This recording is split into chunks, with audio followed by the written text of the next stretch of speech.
बहनों और भाइयों, लोकसभा चुनाव के 3 चरण पूरे हो चुके हैं। पूरे देश के अंदर आधा चुनाव संपन्न हो चुका है और अब चौथे चरण का चुनाव कल है।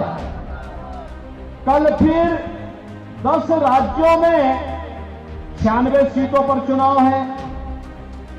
यानी अब तक तीसरे चरण आते आते जो अब तक देश के अंदर मोदी लहर थी, वो मोदी लहर अब एक सुनामी का रूप लेने जा रही है, क्योंकि जनता जनार्दन के मुंह से एक ही शब्द फूट रहा है और बहनों और भाइयों, वह है कि फिर एक बार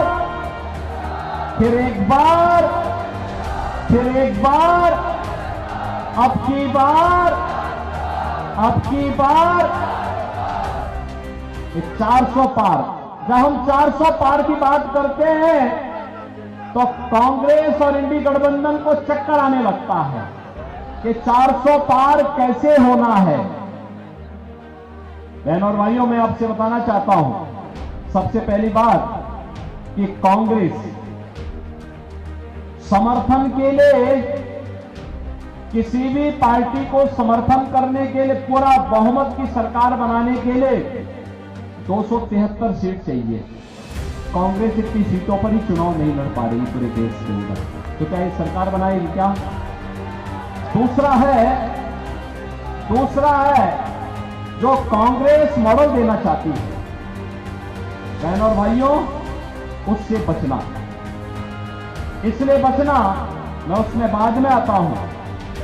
लेकिन जब देश के अंदर अलग अलग राज्यों में मुझे जाने का अवसर प्राप्त हुआ, पश्चिम में पहले चरण, दूसरे चरण, तीसरे चरण के मतदान के बाद जब भी हम जनता जनार्दन के पास गए, हमने कहा भी फिर एक बार मोदी सरकार आप चिल्ला रहे हैं, अब की बार 400 पार की बात कर रहे हैं, कैसे होगा? तो हर एक ओर से एक आवाज आती थी और वो आवाज क्या आती थी? लोग एक ही बात कहते थे कि जो राम को लाए हैं, और ये तो अवध क्षेत्र है, अवध क्षेत्र के लिए तो एक नया बिहान है, एक नया सवेरा है। 500 वर्षों का इंतजार समाप्त हुआ है। अयोध्या में प्रभु रामलला विराजमान हुए हैं और इसकी बधाई आप सबको।